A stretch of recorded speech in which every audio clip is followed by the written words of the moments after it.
देवीनगरको छप्पा छापा छान मारेको मान्छे म मेरो बालापन त्यही ठाउँमा हुर्केको छ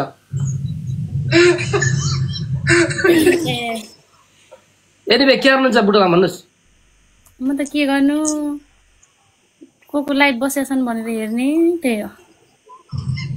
किन पहिलाको दुनियाँमा सिआइडीमा काम गर्नुभएको थियो क्या त्यस्तो गर्नु पाउँदा म अहिले पनि जान्थेँ के अरे छोराछोरी कतिजना हुनुहुन्छ खै कुनी त तपाईँले जन्माउनु भ्याउदैन त गल्ली गल्ली चालेको भन्नुभएको होइन र हजुर देवीनगरको गल्ली गल्ली चालेको मैले भन्नुभएको होइन र गल्ली गल्ली चाल भने तपाईँको बच्चा बच्ची कति थाहा हुन्छ र मलाई अनि मैले नि त त्यही भन्या त नि मलाई नि के थाहा त नि तपाईँ चाल्नु मलाई कसरी थाहा हुन्छ श्रीमान कता हुनुहुन्छ श्रीमान यता भन्नु भएन यसरी श्रीमान चिटाङलाई बस्दा गाली गरौँ न खै त अनि श्रीमान त बसिराख्नु भएको छ भनेपछि खानदानी बिमारी हो हजुर खानदानी बिमारी हो क्या सबैजना लाइभ बस्ने यार हजुर खानदानी नै हो रहेछ कि फेटा बानेर बसेका छन् यसरी तपाईँको त आवाज सुनेर रोलपाली जस्तो लाग्छ तपाईँ बुढो हो र म रोल्पाबाट झर्किएको हजुर रोल्पादेखि बटौले आउनु भएको हो डाक्टरले के भन्छ कहिलेसम्म ठिक हुन्छ अरे खै तपाईँले सोध्नु भ्याउनु होइन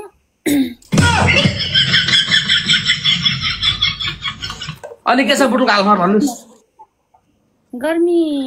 गर्मी गर्मी भएको छ तपाईँलाई देखेर हो कुनि के हो कार्तिक महिना छ अर्काको श्रीमान हेरेर देखेर गर्मी हो नि त स्वाभाविक नै हो इट्स नर्मल कार्तिक महिनामा हजुर एउटा पाएको छैन क्यान्नु श्रीमान छ नि तपाईँको तपाईँले कार्तिक लाग्यो भने आएन र बुटुल कहाँ हो र ए म यता कुकुर लापो लापो हाम ठाउँ ला यार तपाईँको बिहा भएन पाएकै छैन केटो क्या नि र भर्खर श्रीमान छेउमा हुनुहुन्छ भनेको होइन अनि यी के श्रीमान अर्काको अर्का बुढा साँच्ची हो क्या हो तपाईँ अर्काको बुढा होइन र छेउमै बताउने म त फसाउनु तपाईँले मलाई यार छेउमा त के छ रे यहाँ केही त छैन भनेपछि बिहा भएको छैन यो कार्तिकमा पनि बिहा हजुर कार्तिक त्यही त नि यो कार्तिकमा पोहोर कार्तिकबाट आवेदन भर्यो अनि अहिलेसम्म आवेदन भरेको ए बाबा तपाईँले देवीनगर गल्ली गल्ली चालेछु भनेर मलाई यहाँ देवीनगर कुन पठ हो भनेर सोध्न लाग्नु भयो अहिले एक दिन बजी तपाईँलाई फोन नम्बर माग्छ घरमै आउला त्यही भएर त नि मैले नभनेको सिङ्गल भन्नुभयो फेरि एक दिनपछि घरमै आउला नम्बर मागेर फेरि केटाहरू त लास्ट फरवर्ड हुन्छ हौ केटाहरू त तपाईँ जस्तै होइन मैले कसको छोरी चेल्न मैले घरमा ल्याएर नलिएर त बर्बाद भयो नि लिएको भए त किन यस्तो हुन्थ्यो र यो त हाम्रा बाप निक्ली रे बाबा हामी छोरी मान्छेलाई सम्मान गर्छौँ के बा हो नि हामीले नि सम्मान गर्छौँ भनेपछि बिहा भएको छैन भन्नुभयो के भन्छ अरे रबिन दाई भनेर बोलाउँछु ल मैले कि भाइ भनौँ भन्नुहोस् तपाईँले भन्दै पनि हुन्न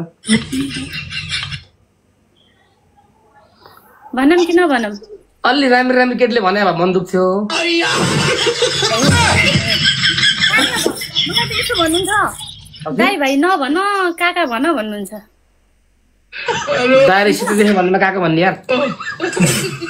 दारी खालेर आउनु न त अनि कताको जताको छ त्यतैको